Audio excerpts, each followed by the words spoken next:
Good morning बच्चों, कैसे हैं आप लोग? अच्छे होंगे।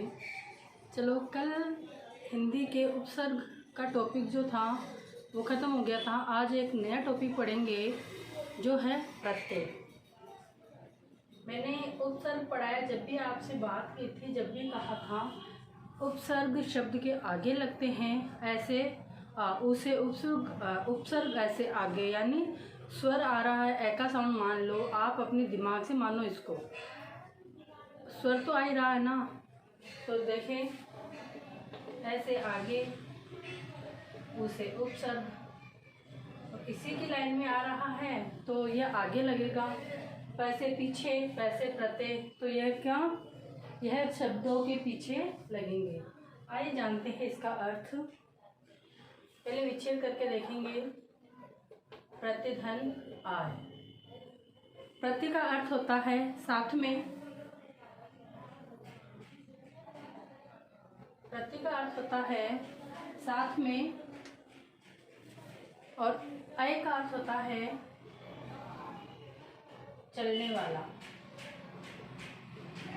चलने वाला। अब प्रत्यय का अर्थ विच्छेद करेंगे तो अर्थ ये देगा, और अब साथ में लिखेंगे तो साथ में पर बाद में चलने वाला, साथ में पर बाद में चलने वाला।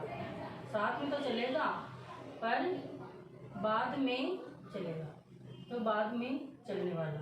यह पुल्लिंग शब्द है, ये भी आप लिख लीजिएगा, पुल्लिंग शब्द। अब इसके अर्थ देखते हैं क्या क्या अर्थ होते हैं। सबसे पहला अर्थ होगा विश्वासमय दृढ़ धारणा, विश्वासमय दृढ़ धारणा, यानी आइडिया, आइडिया से हम इसको ले सकते हैं। और नंबर दूसरा है प्रमाण। अब ये तो थे इससे मिलते जुलते कुछ ऐसे शब्द, या इसको क्या कहेंगे, ये तो छोटी सी बेसिक नॉलेज थी। आइए हम इसकी परिभाषा देखते हैं। परिभाषा लिखेंगे, इसकी परिभाषा देखो। परिभाषा वे शब्दांश जो किसी शब्द के अंत में लगकर, वे शब्दांश जो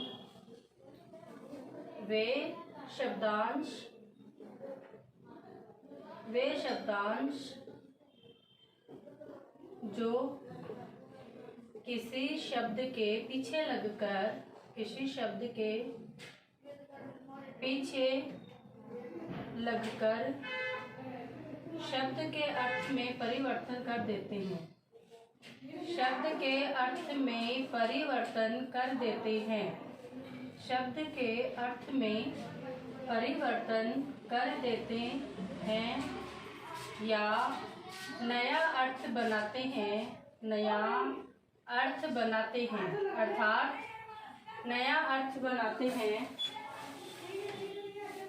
या नया अर्थ बनाते हैं, नए अर्थ का बोध कराते हैं। आप ऐसे भी लिख सकते हैं इसको, नए अर्थ का बोध कराते हैं। एक मिनट, नए अर्थ का बोध कराते हैं, प्रत्यय कहलाते हैं, प्रत्यय कहलाते हैं। ठीक है, अब पढ़ेंगे अपन प्रत्यय के भेद। पहले एक बार थोड़ा सा एक उदाहरण देख लेते हैं। जैसे समाज शब्द में एक प्रत्यय लगा तो बन गया सामाजिक, सामाजिक, ये उदाहरण था। अब देखते हैं हम इसके प्रकार, या एक ऐसी नोट आउट करके एक चीज़ लिख लो, वो बेसिक ही है। देखो, प्रत्यय लगने पर शब्द एवं शब्दांश में संधि नहीं होती। प्रत्यय लगने पर शब्द या शब्दांश की संधि नहीं होती है,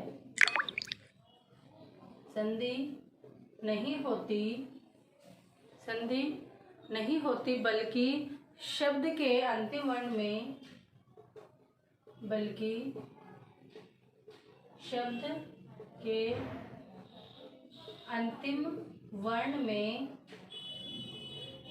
बल्कि शब्द के अंतिम वर्ण में मिलने वाले प्रत्यय के, वर्ण में मिलने वाले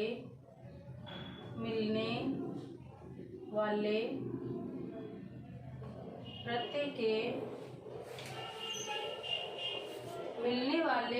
के स्वर की मात्रा लग जाएगी, प्रत्यय के स्वर की मात्रा लग जाएगी, स्वर की मात्रा लग जाएगी।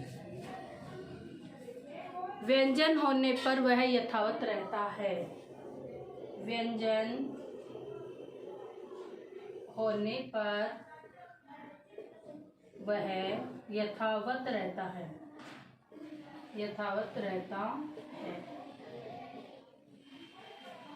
जैसे इसमें भी देखते हैं उदाहरण, लोहा धन आर,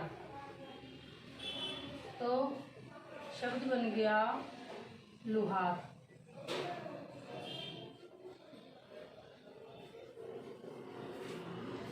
नाटक धनकार, तो अपना अर्थ बना नाटककार।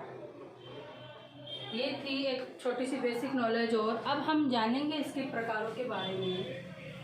इसके प्रकार हिंदी में प्रत्यय दो प्रकार के होते हैं, प्रकार दो प्रकार के होते हैं। एक होता है कृत प्रत्यय, एक होता है तद्धित प्रत्यय। अब हमें थोड़ा सा यही समझ लेना है, बाकी डिटेल भी बाद में पढ़ेंगे। कृत कैसे कृत और कैसे क्रिया। ये क्रिया या धातु से बनेंगे। धातु आपको याद नहीं रहे, क्योंकि वैसे तो याद रहेगी कि क्रिया को ही हम धातु बोलते हैं। तो कैसे कृत और कैसे क्रिया।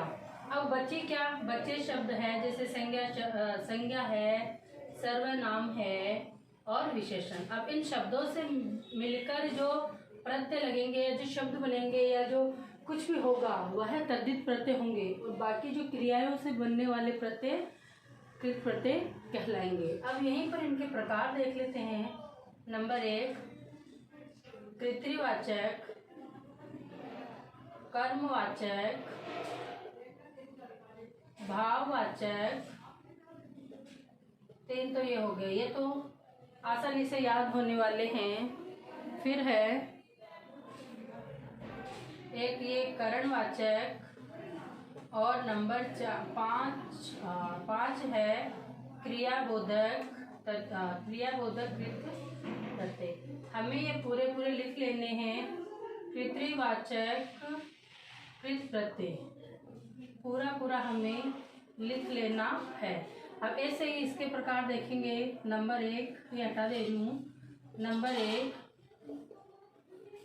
कृत्रिवाचक, नंबर 2 भाववाचक, नंबर 3 संबंधबोधक, इसको बोधक भी लिख सकते हो, वाचक भी लिख सकते हो। अप्रत्ययवाचक, ऊनतावाचक, और नंबर 6 है अपना स्त्री बोधक प्रत्यय, स्त्री बोधक। अब देखो हिंदी में हमने 2 प्रकार के ही पढ़े हैं प्रत्यय, संस्कृत में 3 प्रकार के होंगे, कृत प्रत्यय, तद्धित प्रत्यय और स्त्री प्रत्यय। उसमें स्त्री प्रत्यय अलग से समझा दिया गया है। तो हिंदी में पूछिए तो हिंदी में 2 ही प्रकार के प्रत्यय होते हैं, कृत्रिबोधक और तद्धित प्रत्यय। कृत्रिम में ये सब आ जाएंगे और तद्धित में ये सब आ जाएंगे। ध्यान रखने वाली बात यह है कि कृत्रिम प्रत्यय में ये सारे क्रिया से बनने वाले प्रत्यय होंगे, और उसमें तद्धित प्रत्यय में संज्ञा सर्वनाम और विशेषण से बनने वाले प्रत्यय होंगे। आज की वीडियो में इतना ही। धन्यवाद।